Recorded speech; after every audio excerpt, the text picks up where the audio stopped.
ઉનાના કોબા ગામે મહિલાના ઘરમાં ઘૂસી છરીના 8 ઘા મારીને મોતને ઘાટ ઉતારી સાથે જ દીકરીની સામે હુમલો કરનાર 2 ઈસમ પાસે પોલીસે ઘટનાનું રિકન્સ્ટ્રક્શન કરાવ્યું.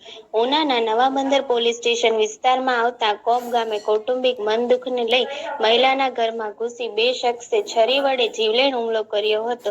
આ સમગ્ર હુમલાનો વિડીયો ઈજા પામનાર મહિલાની દીકરીએ પોતાના મોબાઈલ કેમેરામાં કેદ કર્યો હતો.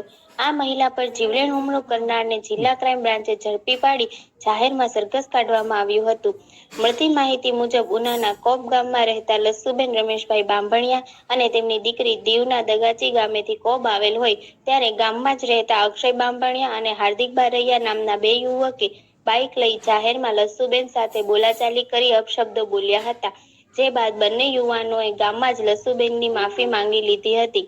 બાદમાં અક્ષય બાંભણિયા અને હાર્દિક બારૈયા નામના 2 યુવકે કોબ ગામેથી દીવ જતા રહ્યા હતા.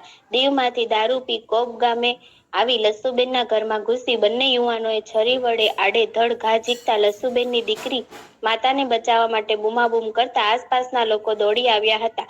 આરોપીઓ હુમલો કરી નાસી ગયા હતા. ઈજા પામનાર મહિલાને 108ની મદદથી ઉના સિવિલ હોસ્પિટલ ખસેડાયા બાદ વધુ સારવાર અર્થે ખાનગી હોસ્પિટલમાં ખસેડવામાં આવ્યા હતા. આ સમગ્ર મારામારીની ઘટનાનો વિડીયો ઈજા પામનાર લસ્સુબેનની દીકરીએ પોતાના મોબાઈલમાં કેદ કર્યો હતો. જેને લઈ નવા બંદર મરીન પોલીસે ગુનો નોંધી તપાસ હાથ ધરી હતી.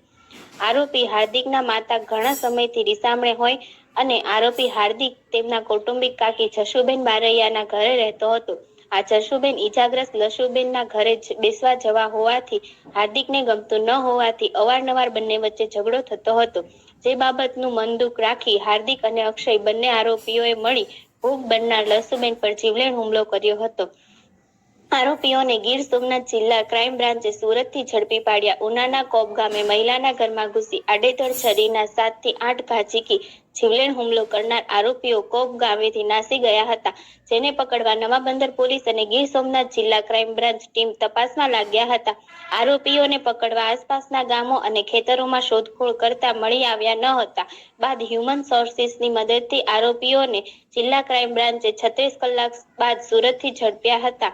આરોપી હાર્દિક બારૈયા વિરુદ્ધ દારૂના 2 જેટલા ગુન્હાઓ નોંધાયેલ છે, જ્યારે અક્ષય બાંભણિયા વિરુદ્ધ દીવમાં 1 દારૂનો ગુન્હો નોંધાયેલ છે. આ આરોપીઓને સુરતથી ઝડપ્યા બાદ નવા બંદર પોલીસ સ્ટેશને લાવવામાં આવ્યા હતા અને બાદમાં કોબ ગામે લઈ જઈ બંને આરોપીઓને જાહેર બજારમાં ફેરવી સમગ્ર ઘટનાનું રિકન્સ્ટ્રક્શન કરી કાયદાનું ભાન કરાવવામાં આવ્યું હતું. Bureau report Mahadev the times news Gir Somnath.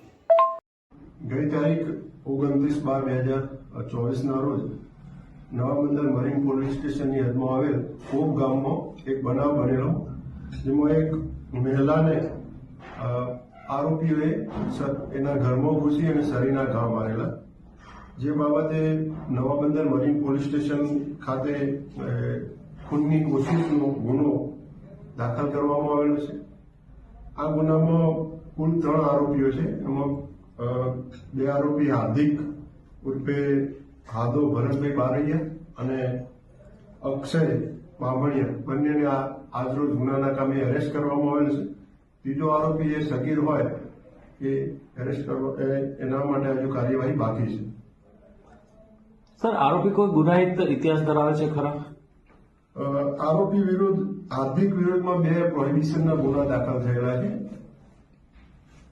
અને અક્ષય વિરુદ્ધમાં એક દીવમાં પ્રોહિબિશનનો ગુનો દાખલ થયેલો છે. સર, આરોપી 36 કલાક બાદ ક્યાંથી ઝડપવામાં આવે?